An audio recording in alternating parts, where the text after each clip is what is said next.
ఆప్యాయంతు మమాంగాని walk ప్రాణశ్చక్షుః శ్రోత్రమథో బలమింద్రియాణి చ సర్వాణి సర్వం బ్రహ్మోపనిషదం మాహం బ్రహ్మ నిరాకుర్యాం మా బ్రహ్మ నిరాకరోత్. అనిరాకరణమస్తు అనిరాకరణం మే అస్తు.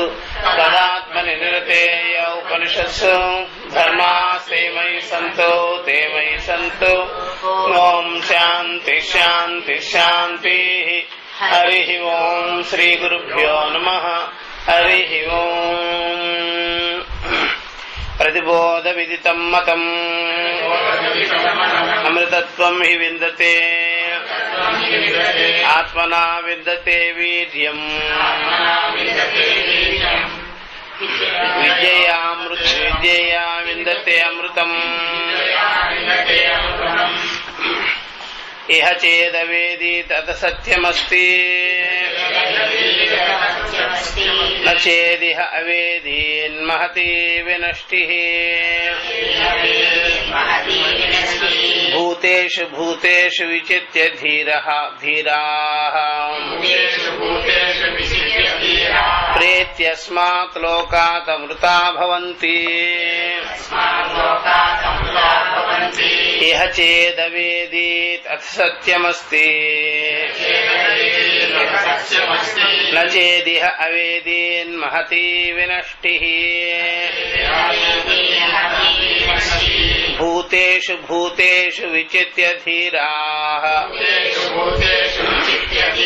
ప్రేత్యస్మాత్ లోకాత్ అమృతా భవంతి.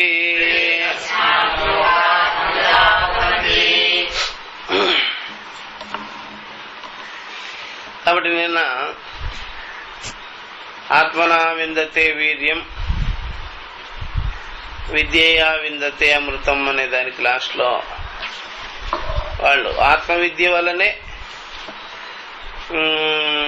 అది ఆత్మ వల్లనే కలుగుతుంది ఆ సామర్థ్యం. ఆత్మనా విందతే వీర్యం, ఆత్మ వల్లనే మనకి ఆత్మవిద్యా సామర్థ్యం కలుగుతుంది. సరే, ఆత్మజ్ఞానం వల్లనే ఆత్మబలం కలుగుతుంది. దాన్నే మనకి ఆత్మస్థైర్యం, ఆత్మశక్తి. అది అన్యమైన విషయాలను పెట్టుకొని ఆత్మశక్తి ఆత్మస్థైర్యం కలగనే కలగదు. వేరే విషయాలు పెట్టుకుంటే కలగదు. అది ఆత్మజ్ఞాన విద్య వల్లనే కలుగుతుంది. ఎందుకయ్యా అంటే తనకంటే అన్యమైనది తన బలాన్ని పోగొట్టేస్తుంది, తన శక్తిని హరింపజేస్తుంది అన్నమాట. తన బలమే తనకు కావాలి. చూసారా, తన బలమే తనకు కావాలి. చూసారా, అందుకనే మనకి ఎక్కడైనా సరే కొన్ని సామెతలు ఉంటాయి. స్థాన బలిమి అంటాం కదా, ఆయా స్థానాల్లో దానికి బలం ఉంటుంది. ముసలి ఉంటుంది, నీటిలో దాని బలం ఉంటుంది. చూసారా, మన స్వస్థానంలో మనకు బలం ఉన్నట్టుగానే స్వరూప జ్ఞానం వల్లే మనకి ఆ బలం వస్తుంది. ఇంకా బయట విషయాలన్నీ పోగేసుకొని నేనేది అనుకుంటే అది బలమైన విషయంగానే కాదు. ఇప్పటికైనా సరే ఎన్నో బాహ్య విషయాలన్నీ మనం పెట్టుకొని నాకు ఇంతుంది అంతుంది నాకేం కొదవా అనుకుంటాము. అవన్నీ దెబ్బతీసినప్పుడు అసలు నాకు ఎంత ఉంది అంటే నీ సొంతం అది కాదు. ఒకవేళ అవన్నీ ఎప్పుడైనా సరే లాస్ అయ్యింది అనుకోండి, అప్పుడు నీకు ఏ బలం కావాలి? ఇప్పుడు సొంతం నీకు నిశ్చయం కావాలి, మనసు బలం ఉండాలి. మనసులోనే పుట్టాలి ధైర్యం, త్యాగం, బుద్ధి చెప్పాలి. కాబట్టి నన్ను ఎవరు ఆదుకోండి అంటాం, నా మనసుకి ఎవరు జవాబుదారి అంటావు? నీ మనసుకు నువ్వే జవాబుదారి, ఇంకెవరో చెప్తారు నీకు. ఇంకా అప్పుడు ఆత్మస్థైర్యం అనేది మనల్ని నిలబెడుతుంది. పర్వాలేదులే, పోతే పోనీలే అన్నట్టుగా మనల్ని అదే ఆదుకునేది, కాపాడేది. ఇవన్నీ పోయినాయి. చివరి గజేంద్రుడైనటువంటి వాడు కూడా చివరికి ఆ బలం కలిగే ఉండాలి. చూసారా, పురాణాల్లో ఏదో విష్ణు విష్ణు అని భగవంతుడే అని వస్తుంది. అది యథార్థంగా చూస్తే ఆ భగవంతుడు ఎవరిని వదిలి లేనే వాసుదేవ సర్వమితి, అది ఉండాలి. వైష్ణవులు చెప్పే మాట మనకొద్దులే, అది వంతన లేనివేమి నామరూపాలు ఏదో చెప్తారు, వాగుతుంటారు అట్లా. కానీ ఇక్కడ స్వాత్మబలమే కావాలి. ఆ పరమేశ్వరుడు తత్వం తెలియక వాళ్ళు అలా వాగుతుంటారు. కానీ మా పరమేశ్వరుడు ఏమంటారా, ఈశావాస్యమిదకం సర్వం సర్వభూతేషు, అవన్నీ అర్థము వాళ్ళకి. కాబట్టి అదేదో ఎక్కడో ఒక స్థలంలోనో పెట్టుకొని కూర్చుంటారు. భౌతిక దృష్టి, ద్వైత దృష్టి, అదో బైబుల్ దృష్టి కూడా అంతే కదా, వాళ్ళు వీళ్ళు ఒకటే. కాబట్టి ఏదో ఒక స్థలంలో ఒక కాలంలో అన్యంగా ఉండే తత్వం కాదు కదా భగవతత్వం, అది తెలియదు. అందుకని సర్వభూతస్థమయ్యే ఉంది. కాబట్టి ఆ సర్వభూతస్థమైనటువంటి ఆ స్వరూప జ్ఞాన బలమే కావాలి మనకి. అదే మనం అయ్యున్నాం. ఇలాగా తెలుసుకున్న వెంటనే ఇప్పుడు అన్నీ కూడా మనకు ఉపయోగం లేకుండా పోతుంది. ఆ మృత్యువుని ఏదో వినాశం అనేటువంటి భావాన్ని, ఆ వినాశం అనే భావాన్ని ఎదుర్కొనేది ఇదే, ఈ స్వాత్మ బలమే, స్వాత్మ జ్ఞాన బలమే. అందుకనే వాటి లిస్ట్ అంతా చెప్పారు.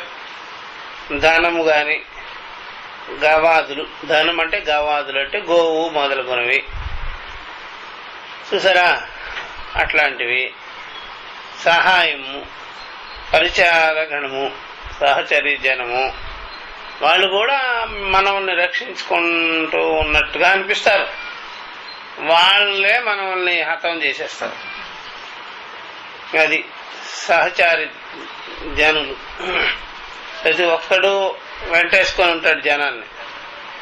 మంత్రాలు, ఇష్టసిద్ధి కొరకు చేసే జప మంత్రాలు, ఔషధాలు, కాయకల్పాది, చూసారా, కాయకల్పాది యవగతం, కాయకల్పాదులు యవాదుల నుండి ఔషధాలు తయారు చేసుకుంటాం. వనమూలికలు వగైరా అట్లా. తపస్సు, కృచ్ఛాంద్రాయణాది తపస్సులు చేస్తాం. చాంద్రాయణాది తపస్సులు, కఠోరమైన దీక్షలు, అవి ఇవి వగైరా అవి కాని. యోగం, అష్టాంగాది, యమ నియమ ఆసన ప్రాణాయామ ప్రత్యాహార ధ్యాన ధారణాది సమాధి ఇత్యాది. ఇవన్నీ కూడా మనకు తెలిసిన విషయమే, ప్రసిద్ధమే. వీటి వల్ల కలిగే వీర్యము చూసారా, తత్తత్ సాధనానుగుణ్యాత్ అనిత్యత్వం ప్రసిద్ధి. ఆయా సాధనలన్నీ ఏ విధంగా వచ్చిపోతుంటాయో తత్ఫలాదులు కూడా వచ్చి పోతుంటాయి. ఎంతో కాలం మనం ఆ సాధనలు చేయలేం, మన వల్ల అయ్యేది కాదు. అది కూడా అంతే, పనిచేయవు, ఒకసారితో అయిపోయేది కాదు. మనం తీసుకునేటువంటి ఆహారమే ఒకసారి తీసుకోలేము. ఆహారమే మనం నికారం చేసేస్తుంది. మందు మాపు అంతే, ఏదైనా అంతే, ఎప్పుడు చేయలేము అది. కాబట్టి ఆయా సాధనాన్ని అనుసరించి చూస్తే అవి అనిత్యము. సాధనలో అనిత్యమే, సాధ్యమైనటువంటి ఫలాదులు కూడా అనిత్యమే. కాబట్టి నిత్యమైనవి కావయ్యా అవన్నీ. కాబట్టి మీకు మృత్యువుని, ఈ సంసారము, అవిద్య, దుఃఖాదులు అనే మృత్యువుని ఎదుర్కోవడం వాటి ఎందులేనే లేదు. కాబట్టి ఆత్మవిద్య వల్ల కలిగిన వీర్యమే ఎదుర్కొంటుంది అని చెప్పేసి మంచి మాట. కాబట్టి ఈ ప్రకారంగా ఆత్మవిద్యయా వీర్యస్య తదేవ వీర్యం మృత్యుం శక్నోతి అభిభవితం పరాభవితం. దాన్ని ఎదుర్కొనే సామర్థ్యం ఆత్మవిద్య యొక్క బలం వల్లనే ఉంటుంది మృత్యువుని ఎదుర్కొనేది అని చెప్పేసి. ఇప్పుడు అందుకనే మీరు ఎవరైనా బ్రహ్మమును ఇక్కడే తెలుసుకోవాలి, ఇక్కడే పొందాలి, ఇక్కడే బ్రహ్మప్రాప్తి, ఇక్కడే మోక్షం.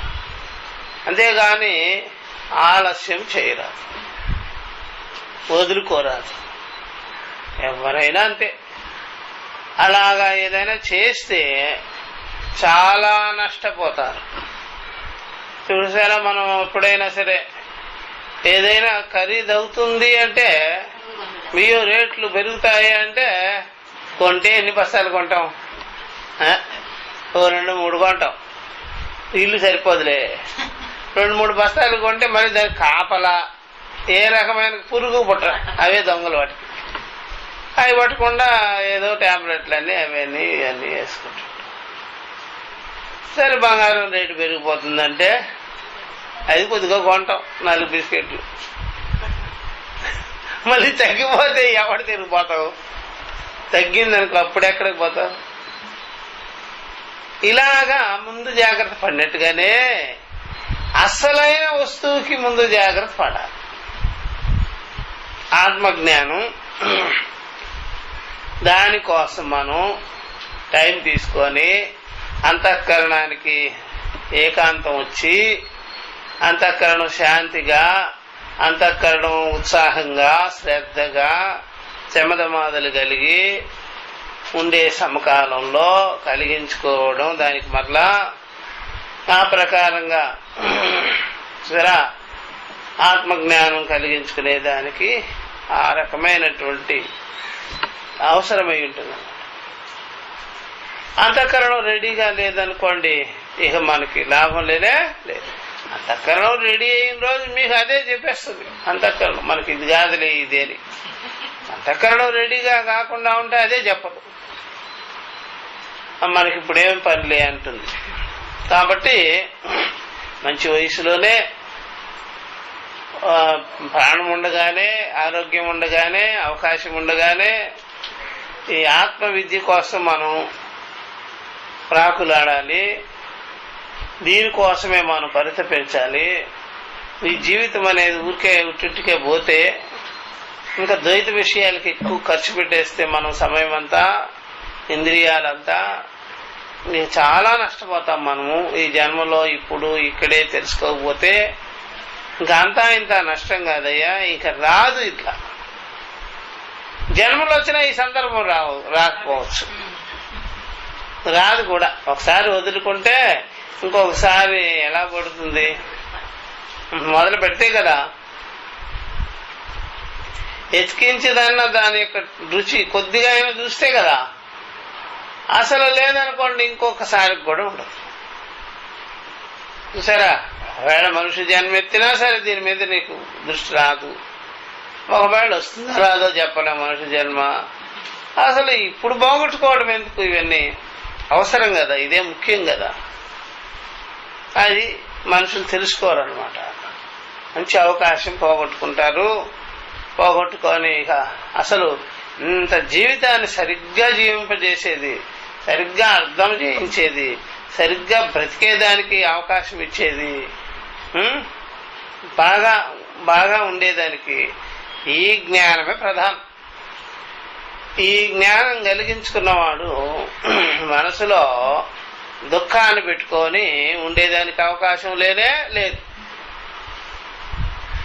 కడుపులో నొప్పి ఉండదు, తలలో నొప్పి ఉండదు, కాళ్ళల్లో ముళ్ళు ఉండదు, కంట్లో నలక ఉండదు. ఏ జ్ఞానం కలిగితే? ఈ జ్ఞానం కలిగితే శుభ్రంగా ఉంటాడు. ఈ జ్ఞానం ఒక్కటి కొరవైతే అన్నిట్లోనూ సమస్యలే సమస్యలు, తాండవం ఆడిపోతాడు. ఈ జ్ఞానం ఒక్కటి లేకపోతే జీవితానికి అన్ని ఆటుపోట్లేదు, ఏదో ఒకటి గొడవ. ఈ యొక్క జ్ఞానం వల్లనే ఇది తెలుసుకున్న వెంటనే జీవితం ఎంతకాలం జీవించినా మనం ఒకే విధంగా ఉంటుంది, ఒకటే విధంగా. నేను ఎందుకు పుట్టాను అనుకోరు, నాకు చచ్చిపోతాను అని భయంగా ఉంది అనుకోరు, ఎప్పుడు చావు వస్తుంది అని అనుకోరు. అలాగ అది చేయలేకపోయాను ఇది చేయలేకపోయాను అది కూడా ఉండదు. నన్ను ఎవరు ఆదుకుంటారు అది ఉండదు. సరే ఏమి చేసి ఏమి పొందాలి అనేది ఉండదు.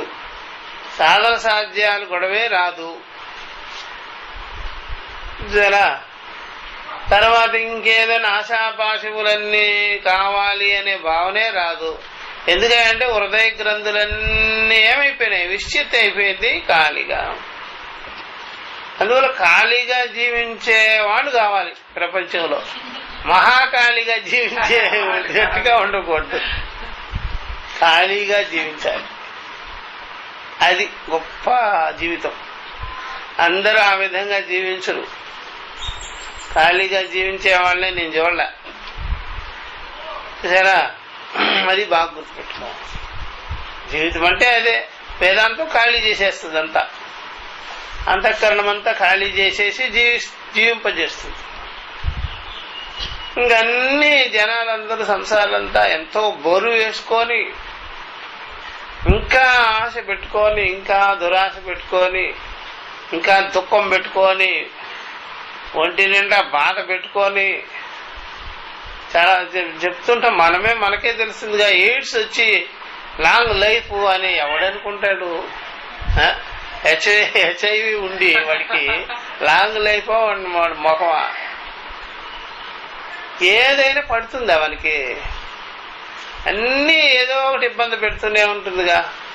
వాడికి కాఫీ తాగినా ఇబ్బంది, ఏది తాగినా ఇబ్బంది, ఐస్ క్రీమ్ తిన్నా ఇబ్బంది, గాలి పడదు, ఒక్కోసారి పడుతుంది. ఏం చెప్పలేము వాడి జీవితమే. అదో గతి. అట్లాగే అవిద్య ఉంటే కూడా అంతే, అవిద్య ఉంటే కూడా అంతే, అంతకన్నా ఎక్కువ. ప్రతి క్షణము రాగద్వేషాది భావాలు వాడిని ఏడిపిస్తూనే ఉంటాయి. అవ్వకుండా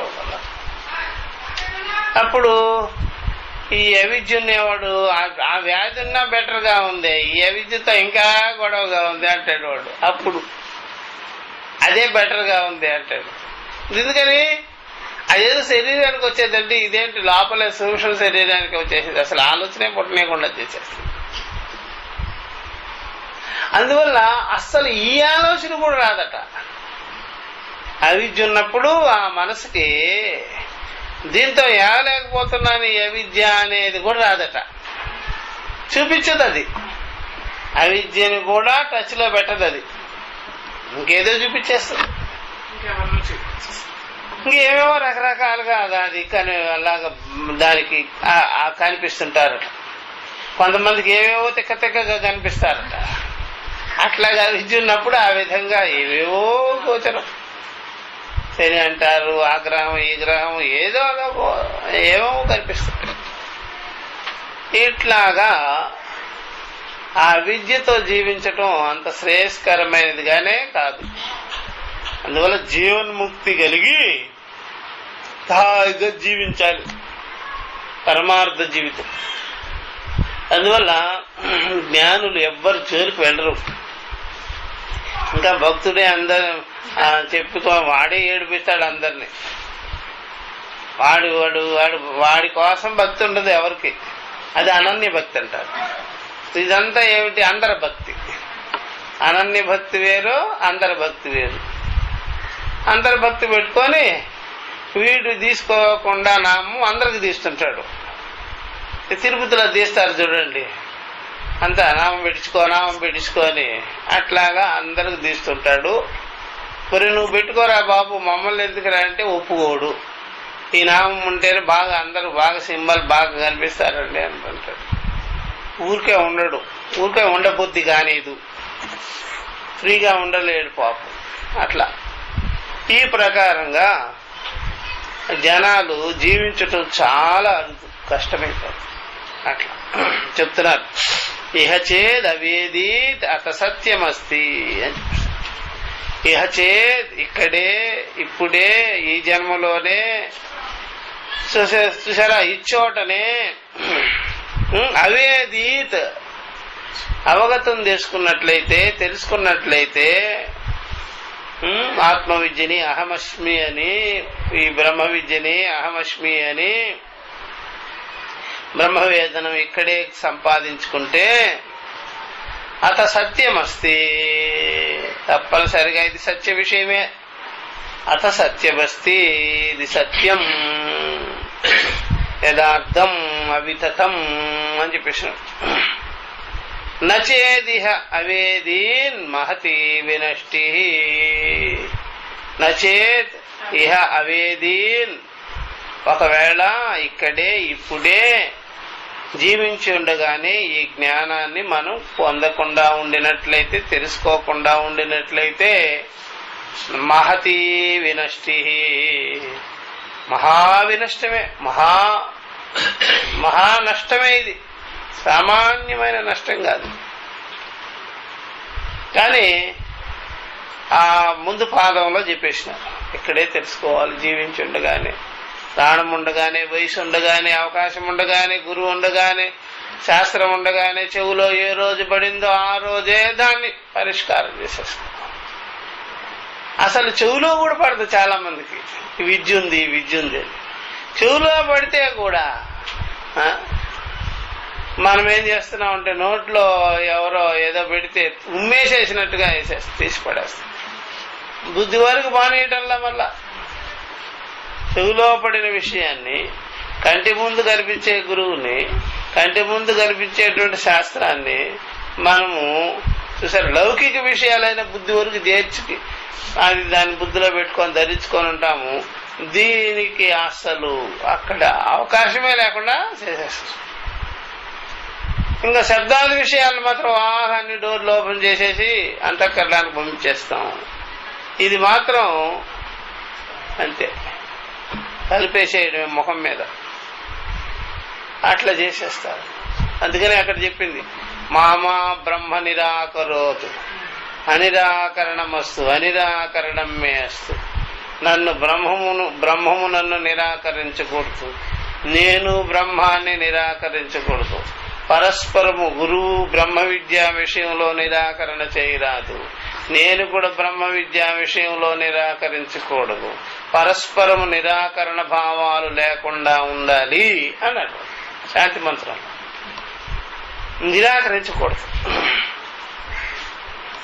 మనం ఏం చేస్తాం, గుమ్మం దగ్గరకు వచ్చిన దాన్ని వెళ్ళగొట్టేస్తాం బ్రహ్మ విద్యని. ఇక అట్లాగా అయిపోతుంది మన పని.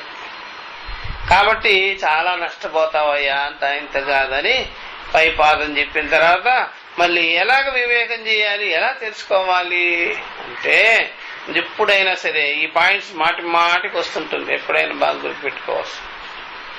యో వేద నిహితం గుహాయాం పరమే యోమన్ అని వచ్చింది. అట్లాగే యహ శ్రోత మంత భోక్త విజ్ఞాత ఏ నేషతే దృశ్యతే, ఏది ఏ నేత్రం ద్వారా చూస్తున్నామో, ఏ శ్రోత్రేంద్రియం ద్వారా వింటున్నామో, ఏ ఘ్రాణేంద్రియం ద్వారా మనం వాసనలు చూస్తున్నామో, ఏ జిహ్వేంద్రియం ద్వారా మనం రుచిని గ్రహిస్తున్నామో, ఏ స్పర్శేంద్రియం ద్వారా స్పృశిస్తున్నామో, ఇవన్నీ అంతఃకరణంలో ఉండి స్పృశించేవాడు ఎవరనుకున్నారు? తత్ప్రజ్ఞానం బ్రహ్మ. కథలో ఇలాగే ఉంది. ఇంకొకటి ఏతే నైవ విజానాతి కిమత్ర పరిశిష్యతే. ఈ ప్రకారంగానే ఎవరైతే సర్వేంద్రియాల ద్వారా చూసారా అన్ని వ్యవహార శబ్దాది విషయాదులన్నీ గ్రహించుకునేవాడు, మైథునాది వ్యవహారాలు చేసేవాడు ఎవరు అనుకున్నారు? నచికేత ఎవరుంటారు? ఇంకా ఆత్మేనయ్యా సర్వ ఇంద్రియాలలో ప్రకాశితమవుతూ అవన్నీ చేసేదిగా, చూసేదిగా, తినేదిగా, అన్ని రకాలుగా ఉండేది అదే. ఇంతకన్నా ఎవరు లేరు రెండో వాళ్ళు. ఈ ప్రకారంగా ఇక్కడ భూతేషు భూతేషు విచిత్య ధీరా ప్రేత్యస్మాత్ లోకాతమృతా భవంతి. ఇదివరకు కూడా వచ్చింది కదా ఇట్లాంటి మాత్రమే. ప్రేత్యస్మాత్ లోకాతమృతా భవంతి అని చెప్పినప్పుడు ఇది రెండవ మంత్రంలోనే వచ్చింది. శ్రోత్రానికి శ్రోత్రము, మనసుకి మనసు, వాకులకే వాకు, ప్రాణానికే ప్రాణము, చక్షువులకే చక్షువు ఎవరు అని విచారించినట్లయితే వెంటనే తత్సాక్షి, తదాత్మ, తత్స్వరూప, దృక్, అహమస్మి అని తెలిసిపోతుంది. ఇది తెలుసుకున్న వెంటనే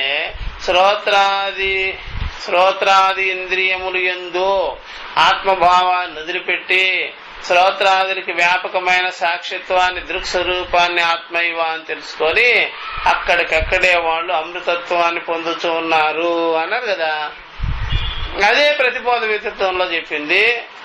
అదే ఇప్పుడు మరలా ఈ యొక్క మంత్రంలో కూడా చెప్పింది అనమాట. కాబట్టి భూతేషు భూతేషు విచిత్య ధీరాః ప్రేత్యస్మాత్ లోకాత్ అమృతా భవంతి. భూతేషు భూతేషు అనగానే ఎప్పుడైనా బాగా గుర్తుపెట్టుకోవాల్సింది సర్వభూతములు యందు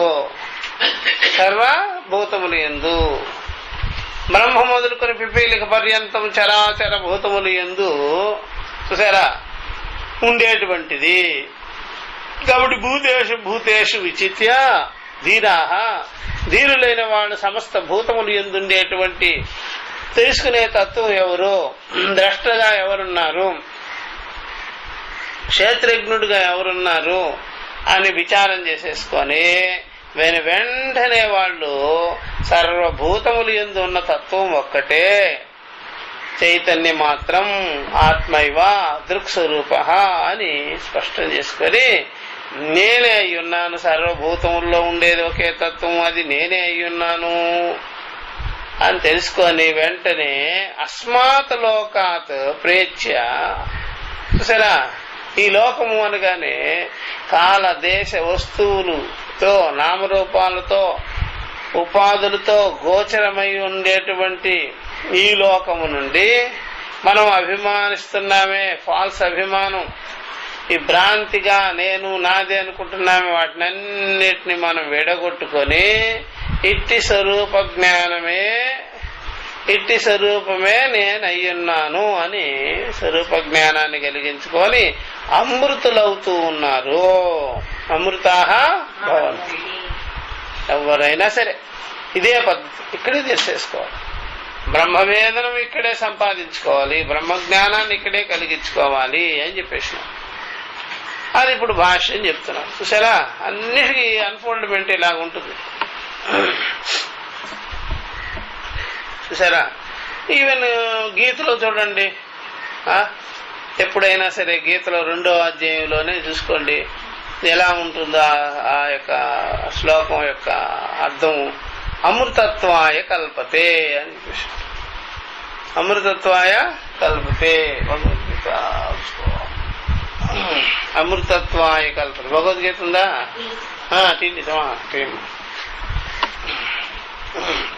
అమృతత్వాయ కల్పతే అని చెప్పేసి 2వ అధ్యాయంలో. కాబట్టి ఇక్కడ చక్కగా ఎక్కడికక్కడే అన్ఫోల్డ్మెంట్ ఉంటుంది, బాగా చూసుకోవాలి. కానీ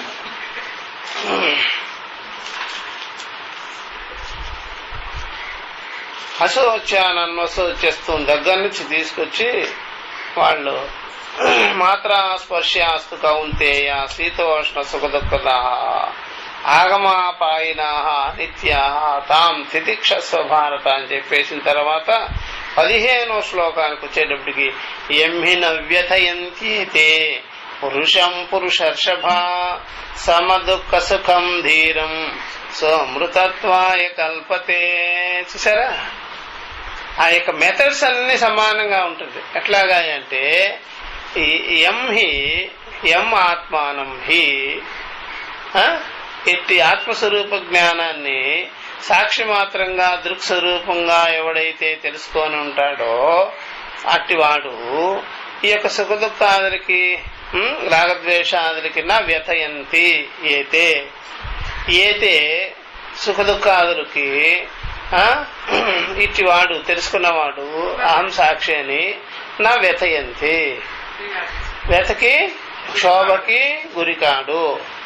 అట్టివాడు పురుషం పురుషర్షభ. హే అర్జున, పురుషులలో పురుషర్షభుడు అయినటువంటి వాడివి, ధర్మాత్ముడైనటువంటి వాడివి, అట్లా వాడివి దుఃఖపడ్డు అర్జున.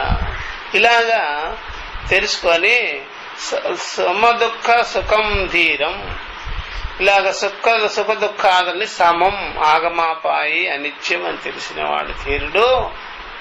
సుఖ దుఃఖాదులు వస్తూ పోతుంటాయి, అహం సాక్షి అని తెలుసుకున్న వెంటనే సహా అమృతత్వాయ కల్పతే, వాడు అమృతత్వము పొందిన వాడవుతాడు అని నిశ్చయం చేయబడింది. అమృతత్వం అంటే మోక్షాన్ని పొందిన. సరే, ఒక అంతఃకరణానికి సాక్షిగా నిలబడి ఉండడమే మోక్షాయ కల్పతే. ఒక అంతఃకరణంలో ఉండే ధర్మాలు ఆగమాపాయి అని తెలిస్తేనే మోక్షాన్ని పొందినవారు. అంతఃకరణానికి నేను విలక్షణంగా ఉన్నానని తెలిస్తేనే మోక్షాన్ని పొందారు. అంతఃకరణ ధర్మాలు నావి నావి నావి అనుకుంటే మాత్రం అస్సలు ఎప్పుడైనా సరే కళలో ఏదైనా కనిపిస్తే అది కళ అని తెలుసుకుంటేనే మీరు కళ నుండి విముక్తులు అవుతారు. కళలో ఏదో తోసిన వెంటనే నన్ను ఎత్తిన ఏదో కూర్చున్నది, నన్ను ఎత్తిన ఏదో కూర్చున్నది, నన్ను పీకు నొక్కేస్తుంది అంటే మాత్రం ఎవరు మిమ్మల్ని ఉద్ధరించరు. వెంటనే ఇది కళ అని కొట్టిపారేసినారా లోపలే పోతుంది. ఇప్పుడు అట్లా అనుకోకుండా అది నిజం అనుకుంటే మాత్రం మీ గుండె మీద ఎవరో కూర్చొని, మీ గుండెల మీద ఎవరో కూర్చొని మిమ్మల్ని బాధేసినట్టుగా ఉంటుంది. సరే, ఇలాగ అంతఃకరణ ధర్మాలకి నేను సాక్షిగా ఉన్నానని తెలిస్తేనే అమృతత్వాయ కల్పతే. ఆ ప్రకారంగా చక్షువులకే చక్షువై బాగా చూడండి, అవన్నీ ఒకటే టైపు. చక్షువులకే చక్షువు, మనసుకే మనసు, బుద్ధికే బుద్ధి, అహంకారానికే సాక్షి అని తెలిసిన వెంటనే అమృతత్వాయ కల్పతే. ప్రతిబోధ విదితం మతం అమృతత్వాయ కల్పతే. చూసారా, భూతేషు భూతేషు విచిత్యధీర అమృతత్వాయ కల్పతే. అన్నీ ఒకటి. అంటే బుద్ధికి సాక్షిగా ఉండడమే అమృతం, మోక్షం.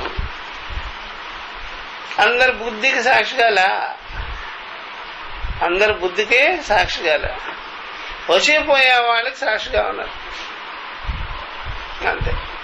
అది బాగా గుర్తుపెట్టుకో. అందువల్ల ఎప్పుడైనా సరే నువ్వు సాక్షిగా ఉండవమ్మా అని చెప్తే, నేను ఉంటున్నాను స్వామి, మా కోడలు ఏం చేస్తుందో దానికి నేను సాక్షిగా, నీ కోడలా నీ మొహమా, నీ బుద్ధికి నువ్వు సాక్షిగా ఉండే తల్లి అంటే, మా కోడలు ఏం చేస్తుంది, మా కొడుకుతో ఎలా మాట్లాడుతుంది, ఇవన్నీ సీసీ కెమెరాల స్థానంలో నేనున్నాను అంటే నీకు రాగద్వేష బుద్ధి బాల. నువ్వు నీ బుద్ధికి సీసీ కెమెరా అవ్వు, నీ కోడలకు గది అయ్యేది ఏమిటి అసలు.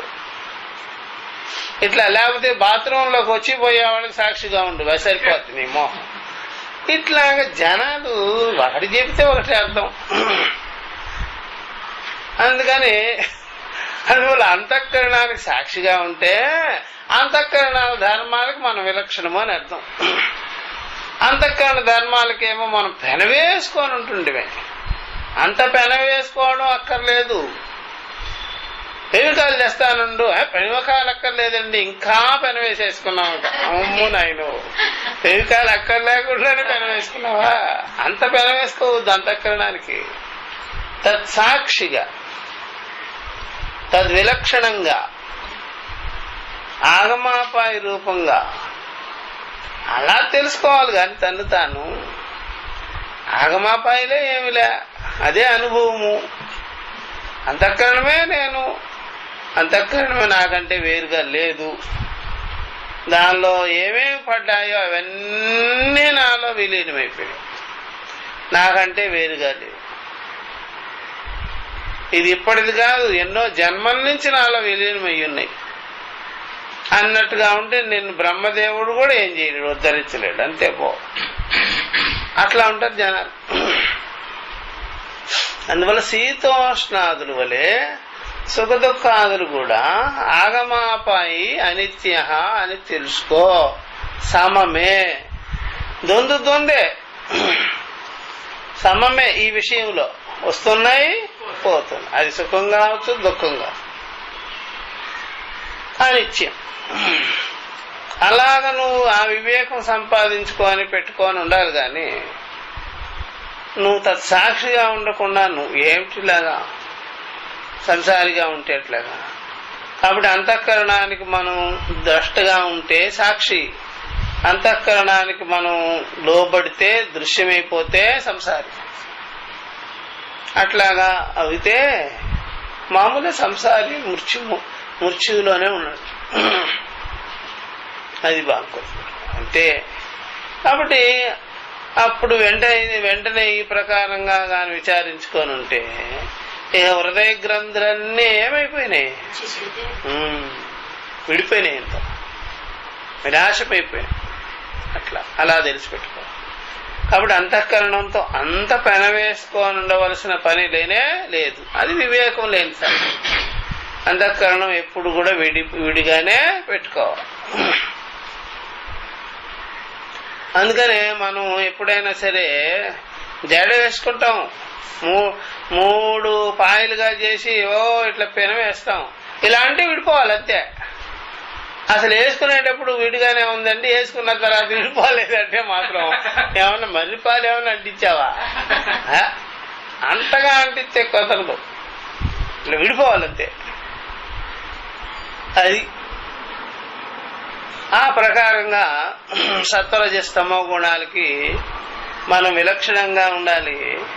అలాగే అంతఃకరణ ధర్మాలకి అంతఃకరణానికి మనం వేరుగానే ఉండాలి, దృక్కుగానే ఉండాలి. అలా తెలుసుకొని ఉండాలి. కానీ అంతఃకరణాన్ని ప్రకాశించినంత మాత్రం చేత దానిలో కూరుకుపోవాలని మునిగిపోవాలని ఏం లేదే. అదే మనకు బంధం, అంతకు తప్ప ఇంకేం కాదు. అలా తెలుసుకొని ఉండాలి ఎప్పుడైనా. ఈ రకమైన జ్ఞానాన్ని ఇక్కడే సంపాదించుకోవాలి. కానీ ఇప్పుడే కదా మన అంతఃకరణంతో మనం సతమతమవుతున్నాము.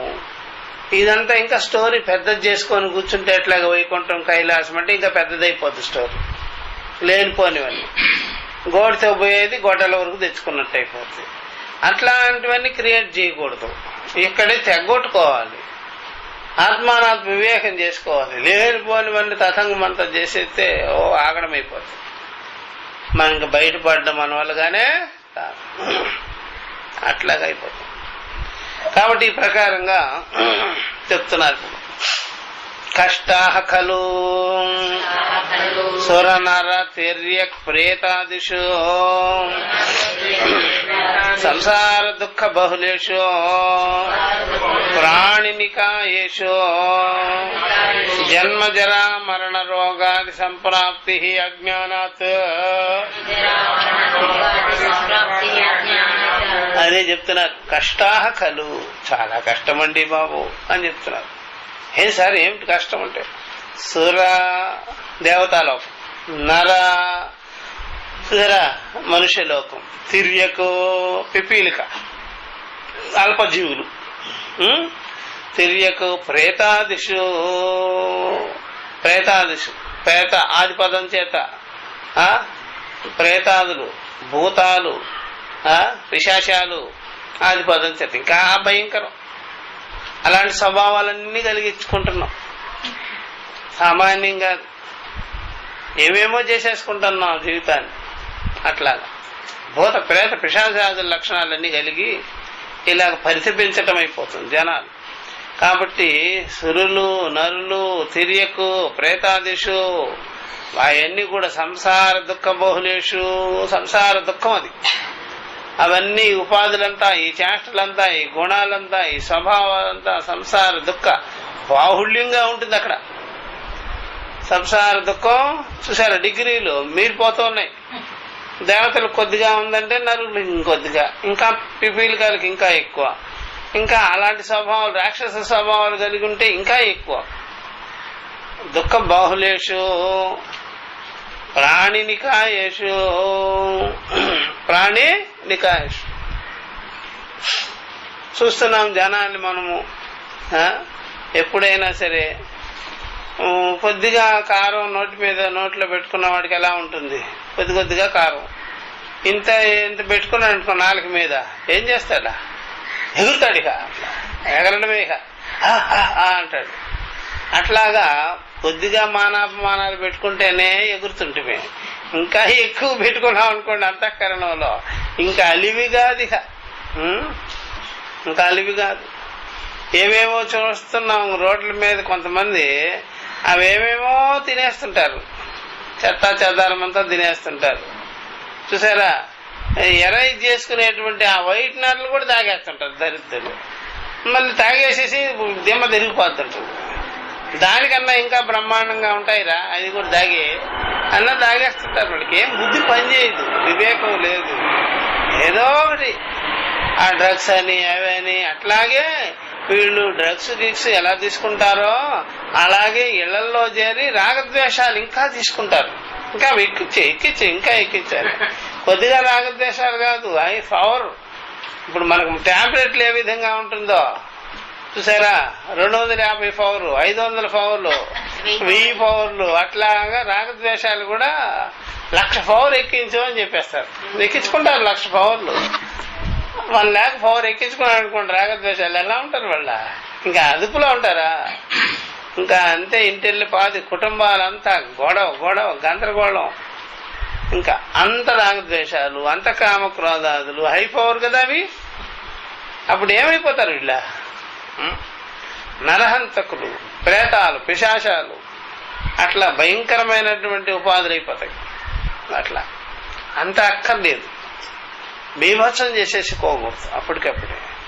అలాగా సంసార దుఃఖ బహుళేషు, ఈ ప్రాణి నికాయేషు, ఈ ప్రాణి ఈ యొక్క శరీరాదులు ఎందు, నికాయేషు ప్రాణి శరీరాదులు ఎందు ఈ జన్మ జరా మరణ రోగాది సంప్రాప్తి అజ్ఞానం. దాంట్లో జరబడి ఇలాంటి స్వభావాలు గుణాలుతో కూడుకున్న వాటిలో జన్మ జర మరణాది రోగాదులు అనేక రకములు ఇలాగా సంప్రాప్తి ఇలాగ కలుగుతుంటాయి. ఇలాగ మనం చెందుతుంటాము, ఇలా పొందుతుంటాము. అజ్ఞానాత్. దేనివల్ల పొందాము? ఇదే అజ్ఞానం. అంత మితిమీరిగా ఉండకూడదు. ఇలాగ పొందుతూ ఉంటారయ్యా. ఒక టిప్పణికారుడు అంటున్నాడు, నహి యావదజ్ఞానం కంచిదపి లోకం గతస్య దుఃఖ బహుళ సంసార వ్యావృత్తి సంభవతి ఇత్యర్థః. చూసారా? ఎప్పటి వరకైతే అజ్ఞానం అనేది కించిత్ కూడా ఉండినట్లయితే కూడా వాడు ఆయా లోకాలకు పైన చెప్పబడిన లోకాలకు దానిలో పడుతూనే ఉంటాడు. దుఃఖ బాహుళ్యం అనేటువంటిది, సంసార వ్యావృత్తి అనేటువంటిది ఉంటూనే ఉంటుంది. ఎప్పటి వరకు అయితే అజ్ఞానం ఉంటుందో అప్పుడు వరకు ఇదంతా తప్పనే తప్పు. ఇది ఉండదు అని చెప్పేదానికి వీల్లేదు, ఇవన్నీ కలగవు అని చెప్పేదానికి వీల్లేదు. ఎప్పటి వరకు అజ్ఞానం ఉంటుందో అప్పటి వరకు ఆయా లోకాలలో పడి దుఃఖ బాహుల్యాన్ని అనుభవించవలసి ఉంటుంది. ఎప్పటి వరకు అవిద్య ఉంటుందో, అజ్ఞానం ఉంటుందో అప్పటి వరకు. యావద్ అజ్ఞానం కంచిదపి, అజ్ఞానం ఉన్నంత వరకు, కించిత్ వరకు ఉన్నదనుకోండి అజ్ఞానం, అంతవరకు అంతే. ఒక్క అర నిమిషం అజ్ఞానం ఉందనుకోండి అమ్మా, ముల్లోకాలు చూపించేస్తుంది దెబ్బకి. ఒక్క సెకండ్ అజ్ఞానం ఉంటే కూడా అన్ని దేవతలను మించిపోయిన ప్రభావం చూపించేస్తుంది.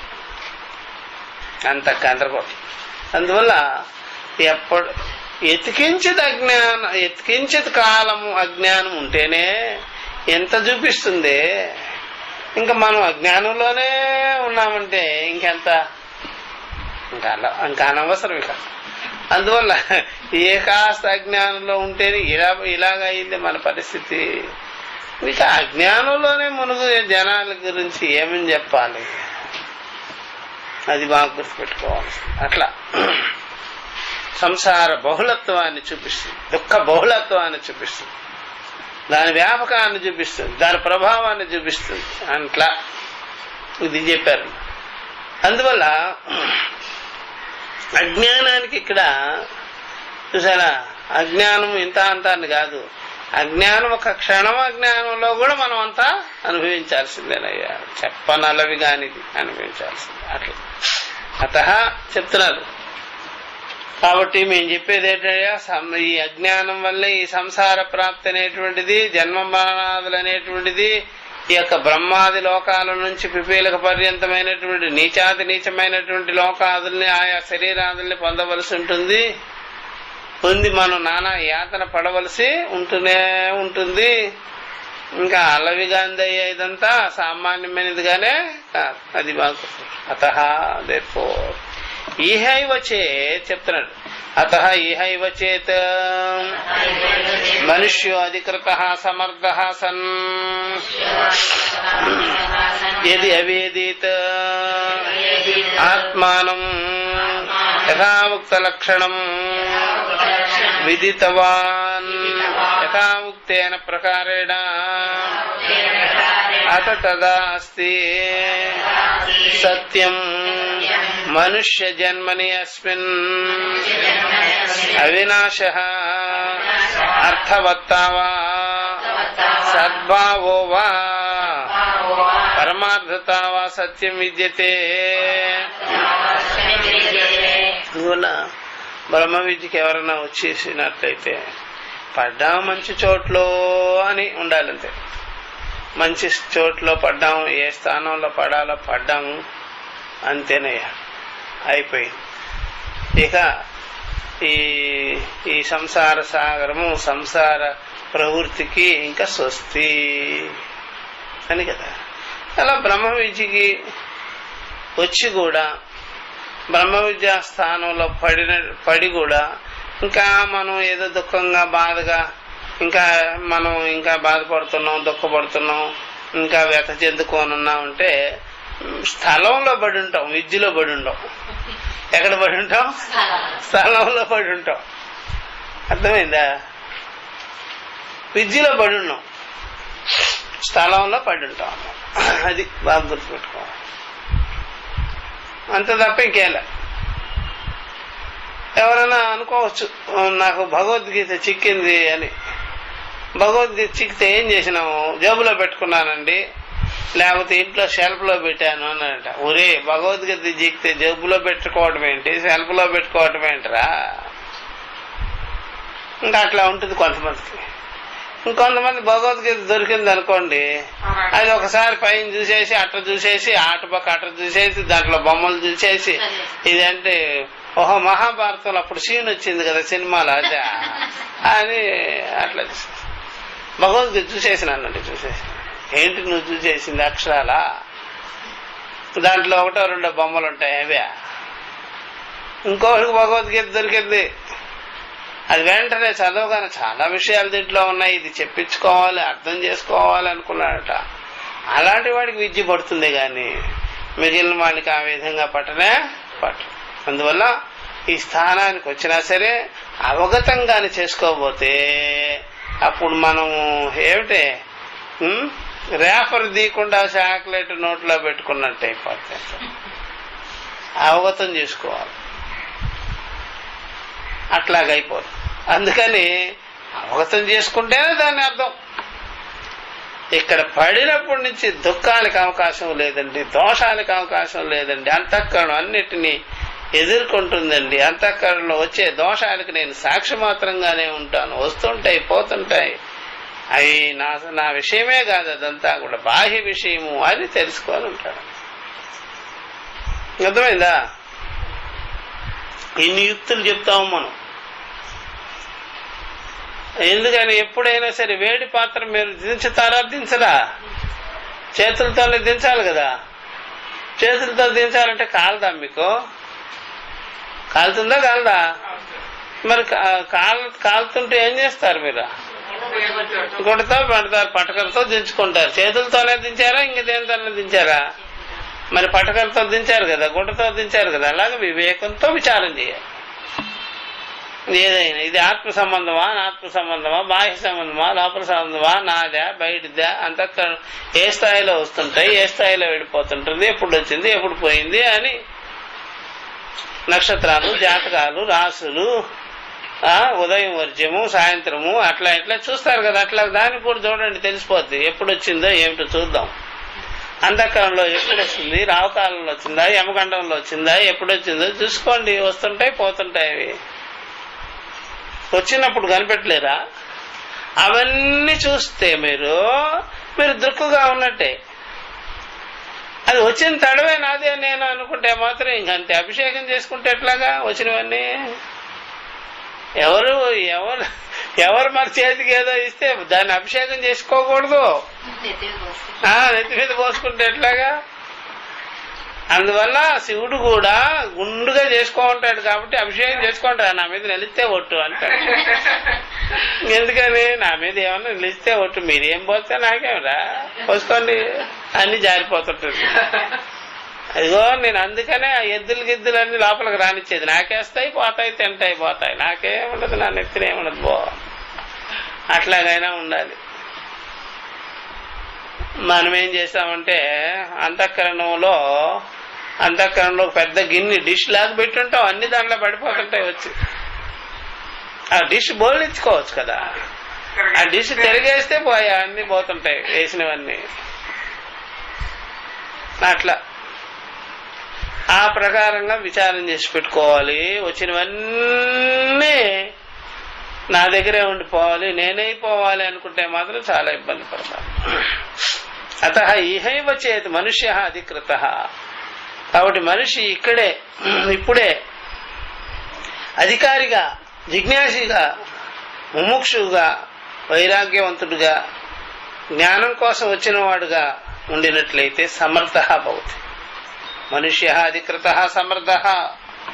సమర్థుడుగా ఉండినట్లయితే విచారం చేసుకునేదానికి ఇక్కడే సమర్థ సన్ ఏది అవేది ఈ ప్రకారంగా తెలుసుకున్న వెంటనే విచారం చేసుకున్న వెంటనే ఆత్మానం పై చెప్పినట్టుగా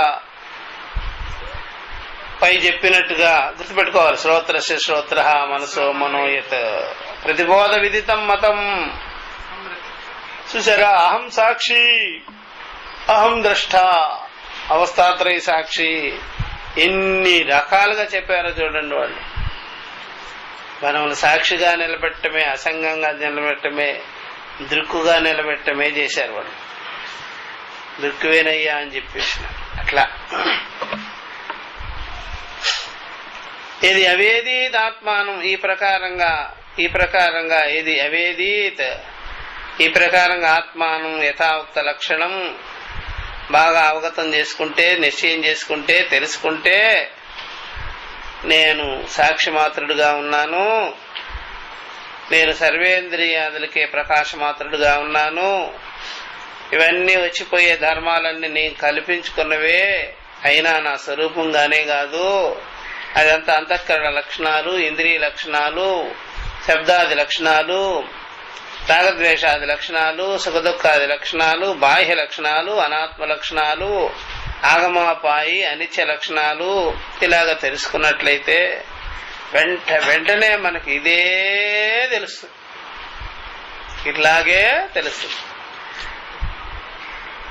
అవేది ఆత్మానం యథావక్త లక్షణం విదితవాన్ ఈ విధంగా తెలుసుకున్న వెంటనే పై లక్షణం ప్రకారంగా శ్రోత్రస్య శ్రోత్ర అని విదితవాన్ యథావక్తేన ప్రకారేణ అత తదా అస్తి సత్యం అప్పుడు అది సత్యం అవుతుంది నిజమవుతుంది యథార్థమవుతుంది అయ్యా ఇలాగే తెలుసుకోవాలి విదిత అవిదితాలకి అన్యహ అని విదితము కాదు అవిదితము కాదు అని తెలుసుకోవాలి పై చెప్పబడిన లక్షణం ఇదే ఆత్మ విదిత అవిదితాభ్యాం అన్యహ విదితము కాదు అవిదితము కాదు కాబట్టి నేను అన్నిటికీ ద్రష్టగా ఉండేవాడిని నేను విదితము కాదు అవిదితము కాదు తత్సాక్షి అహమస్మి సిద్ధ ఇది కాబట్టి ఆత్మను విదితముగా చూడకూడదు విదితముగా చూసినాము అంటే మనం దేహేంద్రియ ధర్మాలకి ఒక్కటైపోయి ఉన్నాము తెలుసుకోనున్నావుగా నాకు నాకు నాకు అంటే నేను తెలిసిపోయాలన్నమాట. కాదు కాదు నేను సాక్షి సాక్షి సాక్షి అంటే విదితానికి రాడు. సాక్షి అనేవాడు విదితానికి రాడు, అవిదితానికి రాడు, అపరోక్షమే. నేను ఇంద్రియాది భావాలంతా కూడా, మనోభావాలంతా కూడా నేను నాదన్నామా విదితం కిందకు వచ్చినట్టే. లేదు సుషుప్తిలో ఇవన్నీ తెలియడం లేదు, అహం ప్రతి ధర్మం ఉండడం లేదు అంటే అవిదితం అయిపోయినట్టే. అది కాదు ఆత్మ. విదిత అవిదితాలకి విలక్షణంగా సాక్షిగా ఉన్నది అని తెలుసుకోవాలి. ఈ ప్రకారంగా పై చెప్పబడినట్టుగా నువ్వు గాని అవగతం చేసుకోనుంటే అది నిజమవుతుంది అని చెప్పేసినట్టు. అందువల్ల గురువు దగ్గరికి వెళ్ళి ఆగమ ఆచార్య స్వాత్మ ప్రతిపత్తి సంగానం యథాశాతు తదా ప్రతిబోధ విదితం బ్రహ్మైతి. చూసారా, గురువు దగ్గరికి వెళ్ళి బ్రహ్మ విద్యా గురువు దగ్గరికి ఇలాగ ఆత్మజ్ఞాన విచారం చేసే సమకాలంలోనే అహమస్మి సాక్షి అని ప్రతిబోధ విదితమైన జ్ఞానం కలుగుతుంది. ఇదే బ్రహ్మజ్ఞానం. ఇలా తెలుసుకోవాలంతే, వేరే విధంగానే కాదు. యథా ఉక్తేన ప్రకారేణ గురువు దగ్గరికి వెళ్ళి ఈ వేదాంత విచారణ చేసే సమకాలంలో నీకు ఈ నిశ్చయం వస్తుంది, అహం సాక్షి అని. చూసారా, అట్లా బాగా గుర్తుపెట్టుకోవాలి. ఇలాగే అవగతం చేసుకోవాలంతే, ఇలాగే నిశ్చయం చేసుకోవాలని పెట్టుకోవాలంతే. అప్పుడు ఇలాగా చేస్తే మీ దగ్గర ఒక కుక్క ఉంటుంది, పెంపుడు కుక్క. అది బంతి విసిరి కొట్టేస్తుంటే బయటికి టక్కుమంట పట్టుకొచ్చి మన దగ్గర వెయిట్ చేస్తుంది. విసిరి కొట్టేసినా సరే ఏం చేస్తుందా, నీళ్ళల్లో పడేసినాం అనుకోండి మళ్ళీ నీళ్ళలోకి పోయి పట్టుకొచ్చి మన దగ్గరికి ఇచ్చేస్తుంది. పొదల్లో పడేసినాం అనుకోండి పొదల్లో వెళ్ళి మళ్ళీ పట్టుకొచ్చి ఇచ్చేస్తుంది. అర్థమైందా? అట్లాగా మన యొక్క బుద్ధి, మనము బుద్ధిలోకి వెళ్ళిన ఆ గురువు శాస్త్ర విచారము అనే కుక్క తీసుకొచ్చి ఇచ్చేస్తుంది. మనసులోకి వెళ్ళినా తీసుకొచ్చి మనల్ని అలా పెట్టేస్తుంది సాక్షి. పొదల్లో వేసినా మళ్ళీ తీసుకొచ్చేస్తాం. ఈ సంసారం రుచిలో పడేసినా మనం మళ్ళా వచ్చి గట్టునే ఉంటాం. అలాంటి గురు శాస్త్రములైన బోధ రూపమైన కుక్క ఉండాలి మన దగ్గర. అర్థమైందా?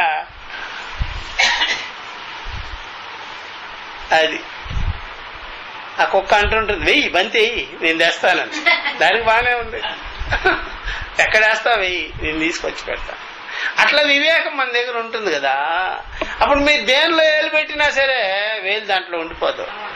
ఇప్పుడు సంసారం ఏలు పెడుతుంటే అక్కడ కటింగ్, వేలు పెట్టినా కటింగే, కన్ను పెట్టినా కటింగే, చెవులు పెట్టినా కటింగే, కాలు పెట్టినా కటింగే.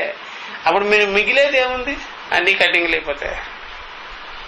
దేనిలో మనం ఉండినా సాక్షిగానే ఉండాలి, విలక్షణంగానే ఉండాలి, అసంగంగానే ఉండాలి. ఎంత వ్యవహారం చేసుకో, ఏమి నాకు అంటావు, ఇవన్నీ వింటాం చూస్తాం. ఎవరైనా ఒక మనిషి అంటే మాత్రం తట్టుకోలేని స్థితి. అంటే అర్థం ఏంటి? మనం వినడం కాదు, అది మింగేహం. అంటే మింగితే అట్లా అనుకున్నారు బో, అనుకున్నావు. అప్పుడు వాళ్ళకు ఉండాలి. నేను ఎంత అన్నా సరే నాకు చెమటలు పడుతున్నాయి కానీ, నాకు ఉద్వేగం వస్తుంది కానీ నీకేమి రాదు. ఏంటంటే మీరు అన్నారా, నేను వినలే అని చెప్పాలంతే. ఆ ఊరికే అంటారులేండి, అంటే మాత్రం మిమ్మల్ని ఏమంటాను నేను. అనుకోండి, మీకు సరదా. అంటే మనం కర్తృత్వం కలిగి, అహంభావం కలిగి, దేహభావం కలిగి ఎవరు నన్ను అనకూడదు, ఏమిటి అనకూడదు అనేది భావం మొదట్లోనే ఉంటుంది. కాబట్టి కొట్టిన పిడకలన్నీ అంటుకుంటున్నాయి దెబ్బకి. అట్లా అంటుకోకూడదు. జారిపోయే స్వభావం ఉండాలి గోడకి. ఆరిపోతుంటాయి ఎవరు ఏం చేశారు అట్లాగా అనమాట. అందుకని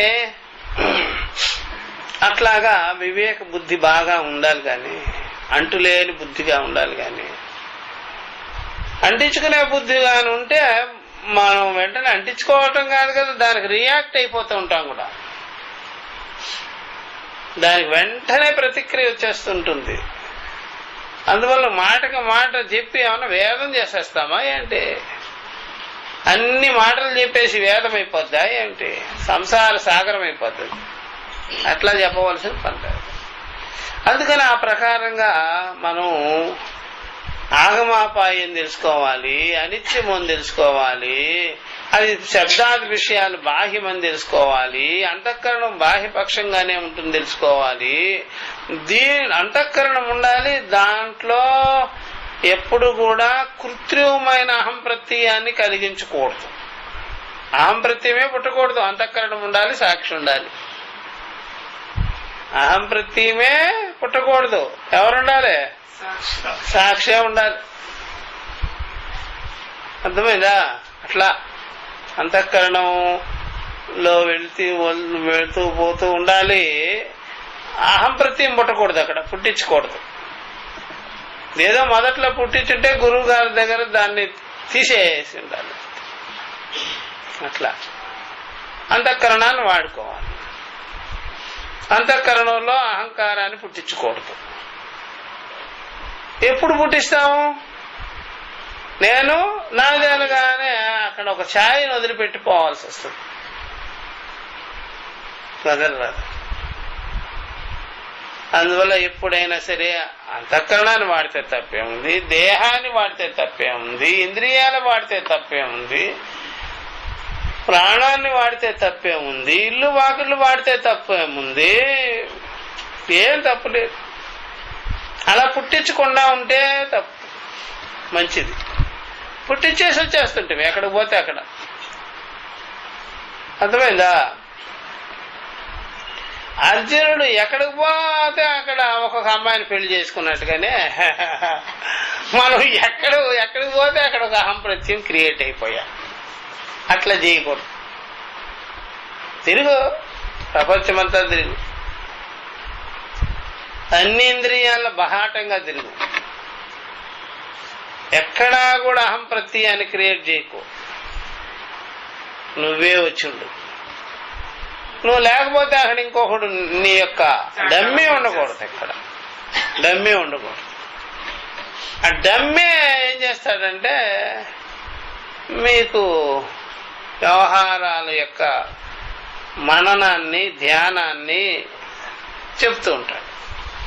అట్లా అందుకని ఎప్పుడైనా ఈ నవద్వారపురంలో అసంగమైన ఆత్మే ప్రకాశించాలే గాని దేహేంద్రియ సంఘాత భూతుడైనటువంటి ఆ యొక్క అహం ప్రత్యుడు ఉండకూడదు. చూసారా? అందువల్ల అహంకారం అనేది ఉండరాదు. అందువల్ల అహం తత్వమే ఉండాలి గాని అహంకారము ఉండకూడదు, అతత్వం ఉండరాదు. ఇట్లా మనం ఆటోమేటిక్ గా వచ్చి కూర్చుంటున్నది, అదే మేనేజ్ చేసినట్టుగా అనిపిస్తుంది. దానివల్లే అనర్థాలన్నీ కలుగుతాయి. అట్లా కాబట్టి ఆత్మ మాత్రంగా ఏ అనర్థం కలగదు. సంసారి అహం అనుకుంటేనే కలుగుతాయి అంటే అట్లా. కాబట్టి ఎప్పుడైనా ఒకవేళ అలాగా క్రియేట్ అయితే కూడా అహం ప్రత్యయము అది ఏడ్చుకుంటూ ఉంటే కూడా సాక్షి చూడాలి. నువ్వెప్పుడు బయలుదేరావు? ఏమి ఏడుస్తున్నావు? ఇక్కడ ఏమిటి నువ్వు? ఇక్కడ ఏం చేసేది? ఇదేదో డూప్లికేట్ ప్రత్యయమే గాని నేను మాత్రం అని ఆ నిశ్చయమైనా ఉండాలి. తత్సాక్షిగా ఉండాలి. దుఃఖపడినా తత్సాక్షిగా ఉండాలి, సుఖపడినా తత్సాక్షిగా ఉండాలి, బాధపడినా తత్సాక్షిగా ఉండాలి. అప్పుడు మీకు ఏదైనా సరే ఆ విధంగా డమ్మీలు ఏమైనా పుడితే కూడా అహంకార ప్రతీకలు వాటికి కూడా మనం ద్రష్టగా ఉండి అది నిజం కాదని చెప్పాలి. మనం ఏం చేసాం? పుట్టించడమే కాకుండా నేను నువ్వు ఒకటే అంటుంటే అనేటప్పటికి అతుకొని పోతున్నాయి. అట్లా అది ఈ దుఃఖం నిజం కాదు, నేను భ్రమ చెందిందే. ఈ బాధ నిజం కాదు, నేను భ్రమ చెందిందే, కల్పించుకున్నదే. భ్రాంతి రూప బాధ, భ్రాంతి రూప దుఃఖము, భ్రాంతి రూప సుఖము ఆగమాపాయి అని వివేకంతో నిశ్చయం చేసుకుని కొడిపారు.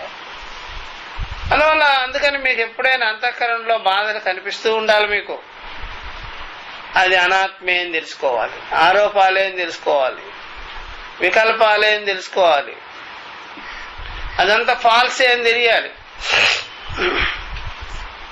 అందువల్ల బాధల్ని మీరు చూడాలి, కష్టాలను మీరు చూడాలి, వికారాలను మీరు చూడాలి, దుఃఖ దోషాలను మీరు చూడాలి. ఆత్మ ఎందు కాదు, అనాత్మ ఎందు, అంతఃకరణం ఎందు. సంసార బాధలన్నీ చూడాలి, ఆత్మ ఎందు కాదు, అనాత్మ ఎందు చూసుకోవాలి. ఇప్పుడు మనం ఏం చేస్తున్నాం? మనలో చూసుకునేదానికి ప్రయత్నం చేస్తున్నాం. ఆ అలవాటు కూడా ఉంది. అందుకనే నాకే దుఃఖం, నాకే బాధలు అని చెప్తుంటారు అందరూ. అర్థమైందా? నాకే బాధలు, నాకే దుఃఖము అని చెప్తుంటారు. అట్లా అందుకని ఎప్పుడైనా సరే మీ వీధిలో దోమలు ఉన్నాయంటే ఎందుకు లేదండి, ఉన్నాయి కానీ మా ఇంట్లోకి మాత్రం రావు అంటాం కదా. మరి అంతా మీకు డ్రైనేజ్ అంతా ఉంది, కంపు కంపుగా ఉంటుందండి. ఉంటాయండి మా వీధిలో, మా ఇంట్లో మాత్రం కంపు లేదు. అట్లాగా అంతఃకరణలో ఉంటే ఉన్ని, వ్యవహారంలో ఉంటే ఉన్ని, మీరు అది అట్లా విచారం చేసుకొని పెట్టుకోవాలి. ఇలాంటి జ్ఞానాన్ని ఇచ్చేది, అసంగమైన జ్ఞానాన్ని కలిగించేది. ఇట్లాగా విచారం చేసుకొని ఎప్పుడైతే ఉంటామో యథా ఉక్తేన ప్రకారేణ అత తదాస్తి సత్యం, అదే నిజమవుతుంది, అదే సత్యం అవుతుంది, యథార్థమవుతుంది. మనుష్య జన్మని అస్మిన్, ఈ మనుష్య జన్మ యందు ఇది సత్యమైనది. ఇది అవినాశి జ్ఞానమే మీ దగ్గర ఉంది. అవినాశిగా మిమ్మల్ని మీరు తెలుసుకున్నారు. సరే, అవినాశి అని మీరు నిశ్చయం చేసుకున్నారు. ఇలాగా ఉండాలి. ఇది అర్థవత్త, ఇదే సార్థకతమవుతుంది, సార్థకమవుతుంది, అర్థవత్వం అవుతుంది, సరైనది అవుతుంది, సమ్యక్ అవుతుంది, సద్భావవా, ఇదే సత్యమైనది, సద్భావమైనది, యథార్థమైనది. సరే, ఎట్లా తెలుసుకుంటేనే నిజం, సత్యం, యథార్థం, అర్థవత్వం. పరమార్థతావా సత్యం విద్యతే, పారమార్థికంగానే ఇది సత్యమైన విషయమే, పారమార్థికంగానే సత్యమైన విషయమే అని చెప్పారు. సత్యం విద్యతే అని చెప్పారు కదా. ఇక్కడ ఒక టిప్పణి ఉంది, సత్యం ఇది యథార్థ ఫలం, సత్యమే యథార్థ ఫలం. జన్మ సార్థక్యం, జన్మించిన తర్వాత ఇదే సార్థకత. ఇంకేది సార్థకతగా కనిపించలే. పుట్టాము, భార్యాబిడ్డలు, వస్తువులు, వాహనాలు, అవి ఇవి ఏం సార్థక్యంగా, ఈ జ్ఞానం ఒకటే, ఈ వివేకం ఒకటే. ఈ జ్ఞానం కలిగిన తర్వాతనే సార్థక్యం వచ్చేసేసి. ఎవ్వరికీ రాదు అట్లాగా. ఎంత బిర్లాట ఆట, ఎవడైనా సరే ఏం సార్థక్యం చూసుకోలే జీవితాన్ని. ఇంకా వెంపర్లాడుతూనే ఉంటారు, ఇంకా గొడవలు. చిన్నవాడు ఒక రకం అయితే పెద్దవాడు ఇంకొక రకంగా అనుకొని బాధపడుతూనే ఉంటారు. ఏదో గొడవ, తపన, చిక్కుల్లో చిక్కు, అట్లా ఉంటారు. కాబట్టి జన్మ సార్థక్యం. జాతస్య సాధు భవ, మన పుట్టుక సాధు అంటే సమ్యక్ మంచిదయింది. మంచి పని, మంచి జన్మ అయింది. అయ్యేది మంచి జన్మ అయిందంటే చెప్పాను కదా ఇదివరకే. ప్రతి జన్మలోనూ భార్యాబిడ్డలు ఉంటున్నారు, తల్లిదండ్రులు ఉంటున్నారు కదా. జన్మల్లో మీకు ఎవరు లేరు. మీకు తల్లిదండ్రులు ఉన్నారు, ఛాయాపుత్రులు ఉన్నారు, భార్య బిడ్డలు ఉన్నారు. ఏ జన్మలో నీకు గురువు దొరికాడు చెప్పు? దొరికాడంటే మళ్ళీ ఆట అయిపోయి దొరుకుతున్నారు అంతే. చూసారా, ఈ జన్మ రాహిత్యం చేసేవాళ్ళు, ఈ బంధాలు రాహిత్యం చేసేవాళ్ళు, దుఃఖ దోషాలు రాహిత్యం చేసే గురువు దొరికిన జన్మే జన్మ అవుతుంది. ఆ జన్మే జన్మ అవుతుంది. మిగిలినవన్నీ వేస్ట్. అన్ని జన్మల్లో ఇవి ఉంటూనే ఉంటాయి, ఉంటున్న ప్రయారిటీ ప్రకారం ఉంటూనే ఉంటాయి. ఇది ప్రయారిటీ కిందకి రావడంలా ఎవరికి ఏది గురువు, ఆ తత్వవేత్తని, ఆ బ్రహ్మ విద్యా గురువుని పొంది ఉపనిషత్ విద్యని గ్రహించుకోవడం అనేది రావడం లేదు. అట్లా అయిపోయింది జీవితం. జాతస్య సాధుభావ.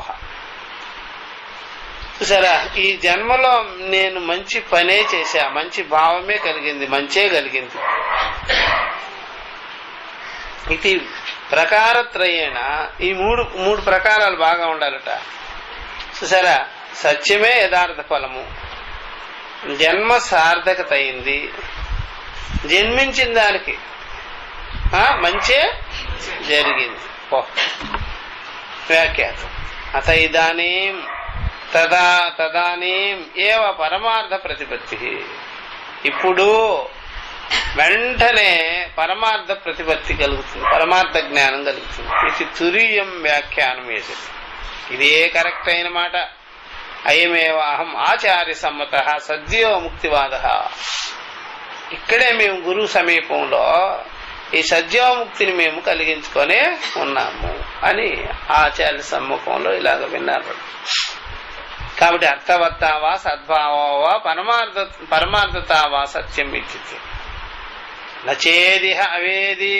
ఒకవేళ ఇక్కడే ఇప్పుడే ఈ జన్మలోనే పుట్టినప్పుడే జన్మించిన దానికి మీరు ఈ రకమైన జ్ఞానం కలిగించుకోలేదు అనుకోండి, సామాన్యమైనది కాదయ్యా. నచేద్, చూసారా, నచేదిహ జీవశ్చేత్, జీవించి ఉండగానే అధికృత కర్మకి అధికారిగా ఉన్నాం, జ్ఞానానికి కూడా అధికారిగా ఉన్నాం, అన్ని వ్యవహారాలు చేసేదానికి కూడా మనకు అధికారం ఉంది. అయినా ఈ జ్ఞానం మాత్రం మనం పొందలేదు, మోక్షాన్ని పొందలేదు. అధికృత అవేదీత్ నా విదితవాన్, తెలుసుకోకుండానే అయిపోయింది జీవితం అంతా. తదా మహతి దీర్ఘ అనంత వినష్టి, చాలా దీర్ఘమైన అనంతమైన వినాశమే, మహానష్టమే కలిగింది.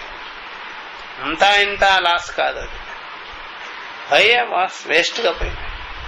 మనం చాలా మంది అనుకుంటాము, ఈ జన్మలో నేను చాలా లాస్ అయిపోయానండి అంటుంటారు కదా చాలా మంది. వ్యాపారంలో కానీ దానిలో కానీ చాలా లాస్ అయిపోయానండి అంటాం కదా.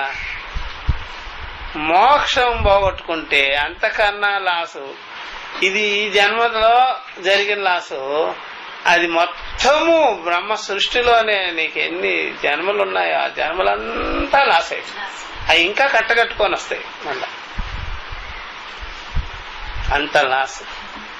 ఏదో లాస్ అయిపోయింది అనుకోండి. ఏంటి లాస్? మీ మోహం లాస్. అట్లా కాబట్టి జనాలు అలా అనుకుంటారు, అంత నష్టమయ్యాము, ఇంత వ్యాపారంలో ఇంత నష్టపోయాము, అలాగా అనుకుంటుంటారు. సరే, అది బాగా గుర్తుపెట్టుకోవాల్సింది. కాబట్టి మోక్ష జ్ఞానాన్ని వదిలేసుకోవడం, ఇలాగా ఈ యథార్థం తెలియకుండా అయిపోవడం జీవితం, ఇదే మహా లాస్. అది బాగా గుర్తుపెట్టుకో. ఇది తెలియదు జనాలకి, అర్థమైందా? అట్లా వేస్ట్ అయిపోతుంది, వృధా జన్మ. ఇది అర్థమైతే గాని తెలియదు. ఇది అసలు నిజంగా చెవులో మాటలు పడడం కాదు, ఇంకేదో పడడం కాదు, వినడం కాదు, అది కాదు. అర్థమైపోతే తెలుస్తుంది. అమ్మో అంతే కదా మరి, లేకపోతే అంత తెలీదు. వేదాంత శాస్త్రం అంతా కూడా స్వరూపంగా మనం అనుభవిస్తేనే తెలుస్తుంది. ఆ స్వరూప నిశ్చయం కలిగితేనే దాంట్లో ఉండే నిరతిశయమైన గొప్పతనం అది వేరు. పైకి అంత చెప్పేది కాదు, అంత వినేది కాదు. చెప్పేవాడు అంత మీకు అందించలేరు, వినేవాళ్ళు అంత మీరు అందుకోలేరు. నిశ్చయానికి పొందాలి. ఆ నిశ్చయానికి పొందేది చెప్పడంలోనే జరగాలి, వినడంలోనే జరగాలి. అంత వినలేరు, అంత చెప్పలేరు. నిశ్చయం కలుగుతుంది. కానీ ఈ రెండు పద్ధతులు వదలకూడదు. మళ్ళా దేంట్లో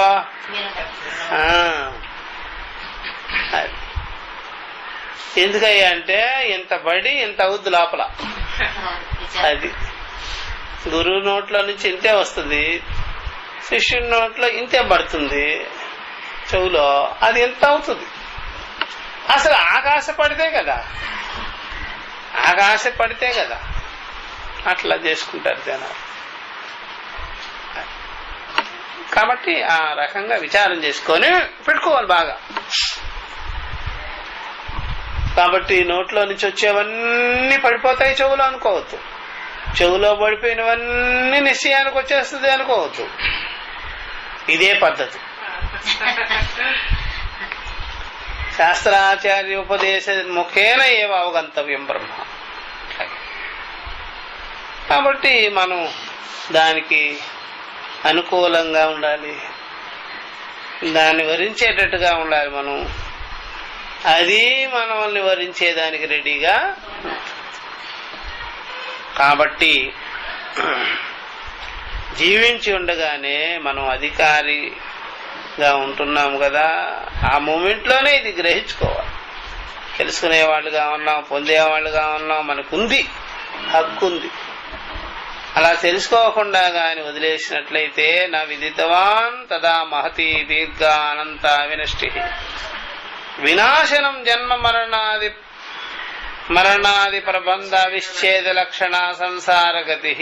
వినాశం అంటే ఏమిటంటారా? ఇదే జన్మ మరణాది ప్రబంధ అవిచ్ఛేద లక్షణ సంసారగతి. జన్మ మరణాదులతో కూడుకున్నటువంటి ఈ ప్రబంధము బంధింపబడినటువంటి చక్రారివ, చక్రానికి బంధించుకున్నట్టుగా, ఆ చక్ర బంధంలో మనం తగులుకున్నట్టుగా అవిచ్ఛేదంగా చక్రము, సంసార చక్రం కిందకి పైకి, పైకి కిందకి సంసార గతి అలాగే.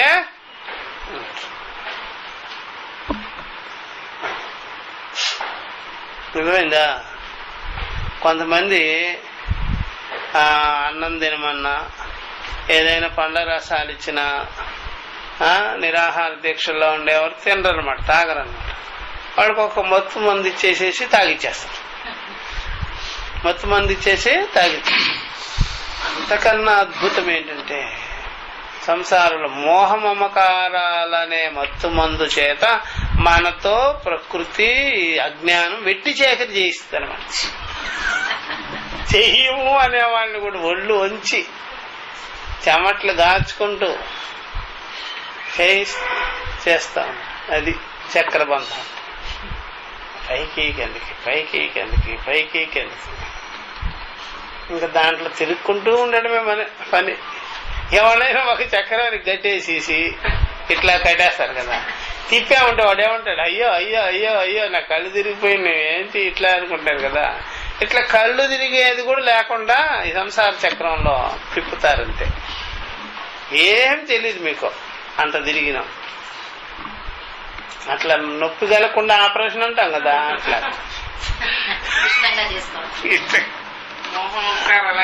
అర్థమైందా?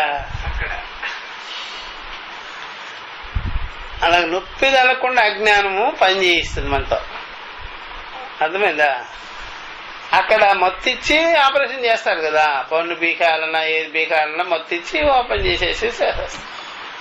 ఇక్కడ అజ్ఞానం నింపి బాగా నేనేమిటి వెట్టి జాగ్రత్త చేస్తున్నాను, ఎందుకు పుట్టాను, ఎందుకు ఇట్లాగా, ఇదంతే ఏమిటి ఇవన్నీ అని అనకుండా చేయిస్తారు. అట్లా అట్లాగానే అప్పుడు ఒక్కసారి ఆ అజ్ఞానం తొలగగానే ఒక దిమ్మ తిరిగిపోద్ది మీకు. అమ్మమ్మ ఎంత చేశారో నాయన, ఇంత కర్మ ఏమిటి అదంతా అని అప్పుడు తెలుస్తుంది. ఇప్పుడు తెలియదు. ఆ దెయ్యం నెత్తిన నుంచి దిగిన తర్వాత ఆ క్షణకాలంలో తెలుస్తుంది అన్నమాట, ఎందుకన్నా నాయన ఎట్లా చేశాను. అప్పుడప్పుడు తెలుస్తున్నా సరే మళ్ళీ మొత్తం చేసేసి దాంట్లో పెట్టేస్తారు మన సంసార చక్రం. అట్లాగా ఎడతెరిపు లేకుండా అనమాట ప్రబంధ అవిచ్ఛేద లక్షణ. ఎడతెరిపు లేకుండా, అవిచ్ఛేదం అంటే విశ్చిత్తి లేకుండా ఆ విధంగా జన్మ మరణాది ప్రబంధ చక్రం ఉంది కదా, బంధింపబడిన చక్రం, సంసార గతి రొటేషన్ లో ఉంటుంది. ఘటి యంత్రవతు అంటారు శంకర. ఘటి యంత్రవతు అంటే గడి అని ఉంది కదా ముళ్ళు, ఆ లోలకం లాగా టిక్కు టిక్కు టిక్కు అని కొట్టుకుంటుండారు. అలసట లేదు. అలాగా చావు పుట్టుకలు చావు పుట్టుకలు చావు పుట్టుకలు ఇట్లాగా ఇంకేం అలసట రాదు. ఎందుకని అలసట రాదంటే నా భార్య బిడ్డలు నా భార్య బిడ్డలు నా భార్య బిడ్డలు అనుకుంటున్నావు కదా, అంతే. ఏం అలసట రాదు.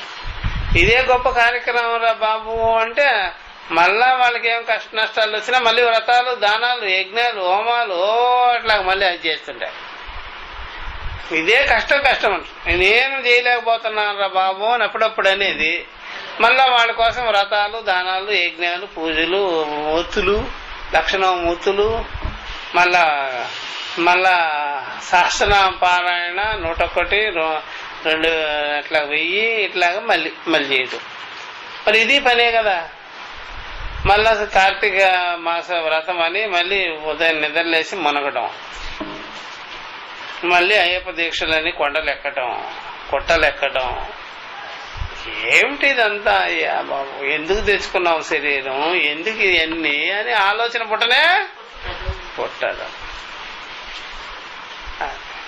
ఇంకొంతమంది ఏమో కొండల మీద నుంచి దూకాలట, మళ్ళా ఇంకొంతమంది కొండల దగ్గరకు పోయి చుట్టూ తిరగాలంట కింద పడి.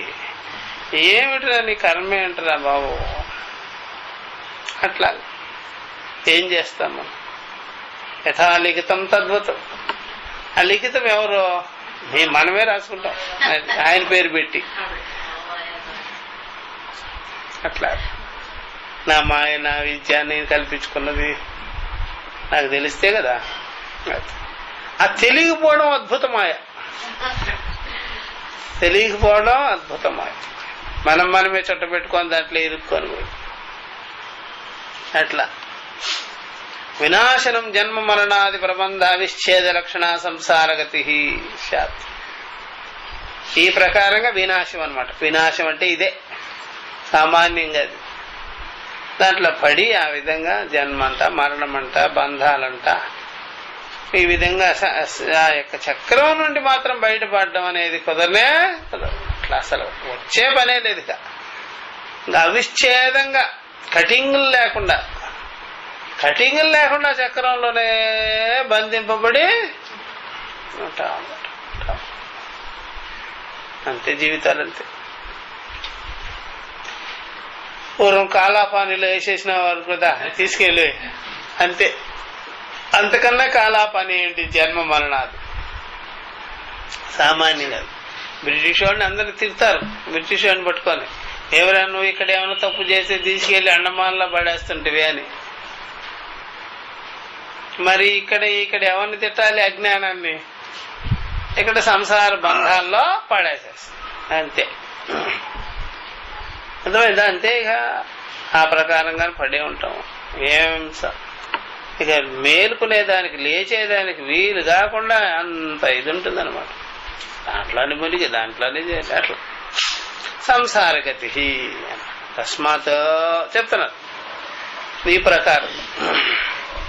తస్మాత్ ఇప్పుడు ఎక్కడైనా సరే మనం విధి నిషేధాలతో కూడా జీవిస్తున్నాం అనుకోండి, విధి నిషేధాలతో జీవించుకుంటున్నాం. మనం ఏం చేస్తాం? విధి నిషేధాలతో జీవిస్తుంటాం. ఆ ప్రకారంగా అలాగే ఇంకొక పాయింట్, ఇప్పుడు మనము వంటలు చేసుకుంటుంటాం. బ్రహ్మాండం వంటలు చేస్తుంటాం. ఇప్పుడు మనకేం చేస్తున్నారంటే మళ్ళీ టీవీలో చూపిస్తుంటారు. ఎందుకని? ఈ విధి నిషేధాలతో జీవించే వాళ్ళకి విధి నిషేధాలు కష్టం ఉంటుందా లేకపోతే సుఖం ఉంటుందా? మళ్ళీ టీవీలో చెప్తున్నారంట, ఇంకా అది చెయ్యాలి ఇది చెయ్యాలి, అలా చేస్తేనే నీకు మంచిది, ఇలా చేస్తే తప్పు అని మళ్ళీ అది కూడా అప్లై చేసుకుంటుండే. ఏది? మళ్ళీ టీవీలో చెప్పే విధి నిషేధాలు కూడా అప్లై అవుతున్నాయి. ఇప్పుడే విధి నిషేధాలు ఎక్కువైంది మనకి, మళ్ళీ టీవీలో చెప్పేది కూడా అది కూడా ఎక్కువైంది అనమాట. అంటే టీవీ ఓపెన్ చేస్తే మనం విధి నిషేధాల నుండి బయటపడడంలా మళ్ళీ విధి నిషేధాలు అప్లై. అట్లాగా అసలు నేను చేయలేకపోతున్నాను, ఇన్ని కూరలు చేయలేను అన్ని కూరలు చేయలేను అంటే టీవీలో చూపిస్తున్నారు. మళ్ళా ఏమని?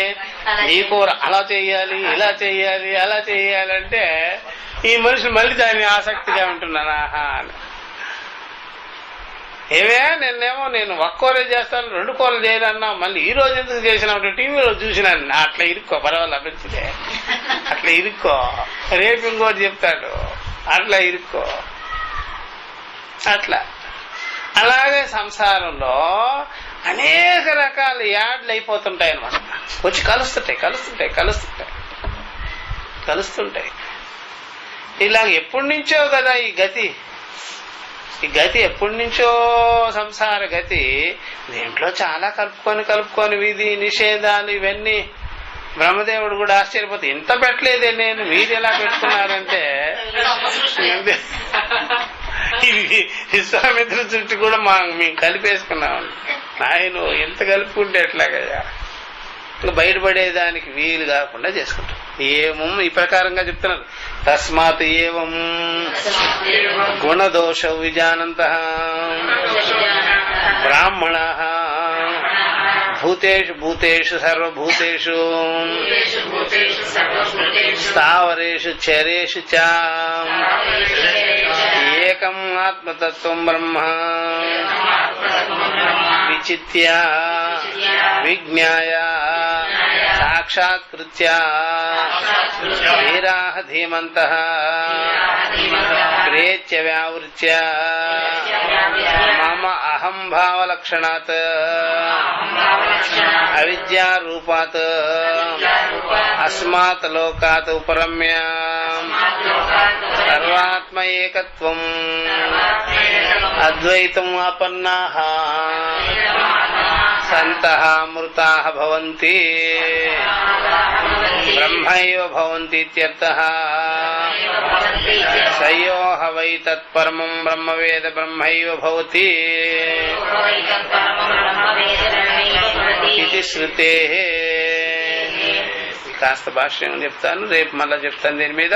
కాబట్టి ఈ ప్రకారంగా నశ్యేది జీవశ్చేద్ అధికృత అని చెప్పిన తర్వాత ఇలా చాలా నష్టపోతావని అని చెప్పి తర్వాత తస్మాత్ ఏవం గుణదోష విజానంతః గుణాన్ని దోషాన్ని విచారం చేయాలి.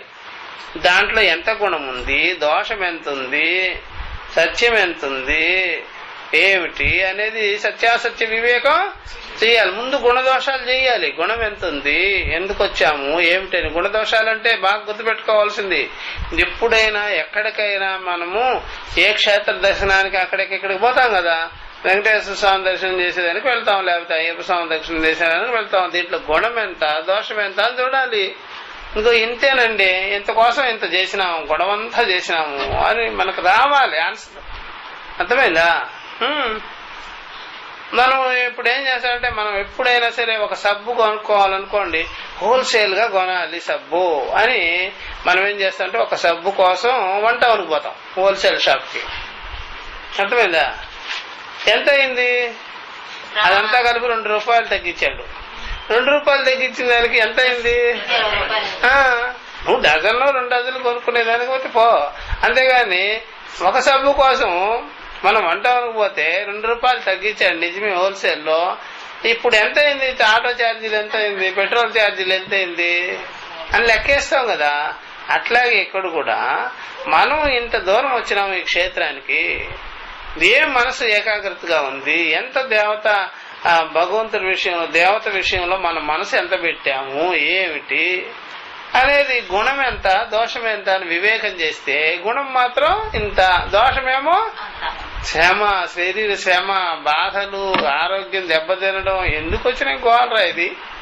ఆ రూపం చూసేది ఏదో ఇంట్లో ఫోటో పెట్టుకొని చూస్తే సరిపోద్ది కదా, కాస్త ఊరికే ధ్యానం చేసుకునే సరిపోద్ది. ఎందుకు ఎందుకు ఇదంతా ఏమిటి, లేనిపోనింతండి తినేసి అనారోగ్యం చేసుకొని అని పుట్టాలి.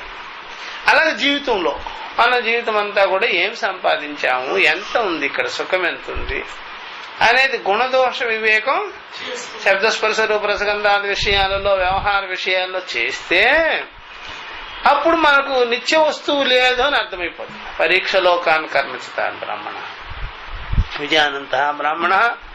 ఈ విధంగా తెలుసుకున్నటువంటి బ్రహ్మ జిజ్ఞాసపరులు ముముక్షువులు భూతేషు సర్వభూతములు ఎందు, భూతేషు సర్వభూతాలు బ్రహ్మ మొదలుకొని పిపీలకు పర్యంతం, స్థావరేషు చ చరేషు చ స్థావరాదులు ఎందు, చరములు ఎందు, చరాచరములు ఎందు, ఉన్నదేమిటి, వ్యాపించుకోనున్నదేమిటి, అనోరణీయాన్ మహతో మహీయానని చూసారా. ఆ ప్రకారంగా అనవస్థేష అవస్థితం శరీరేషు అశరీర అనేది ఏకం ఆత్మతత్వం బ్రహ్మ, ఒకే ఆత్మతత్వం అండి, అదే బ్రహ్మం అండి అని విచిత్య విజ్ఞాయ తెలుసుకొని సాక్షాత్గా అహమస్మి అని తెలుసుకొని ధీరులైన వాళ్ళు, ధీమంతులైన వాళ్ళు ఈ శరీరం ఎందుండేటువంటి భావాలు, అహమ్మమ భావాలు అనే లక్షణం నుండి నేను నాది అనే దాని అవిద్యారూపం ఇది అనేటువంటి అభిమానమైనటువంటి లోకాదుల నుండి మనం విడగొట్టుకొని, వివేకం చేసుకొని విడగొట్టుకొని సర్వాత్మ ఏకత్వ జ్ఞానాన్ని, ఈ అద్వైత జ్ఞానాన్ని మనం పొందాలి. అప్పుడేనయ్యా తెలుసుకున్న వెంటనే మనం అమృతులమై ఉంటున్నాము, అమృత స్వరూపులమై ఉంటున్నాము. బ్రహ్మైవ భవంతి, బ్రహ్మమే అగుచున్నారట్టి వారు. కాబట్టి ఎవరైతే ఇక్కడే ఇప్పుడే బ్రహ్మమును తెలుసుకొనుచున్నారో ఆత్మస్వరూపంగా అంతఃకరణ సాక్షిగా వాడు బ్రహ్మమే అగుచున్నాడు అని చెప్పారు. ఇది శృతే ఇది ద్వితీయ ఖండ. ఇది రేపు ఇంకొకసారి చెప్పి ముందుకు పోదాం. ఓం సహనా భవతు సహనో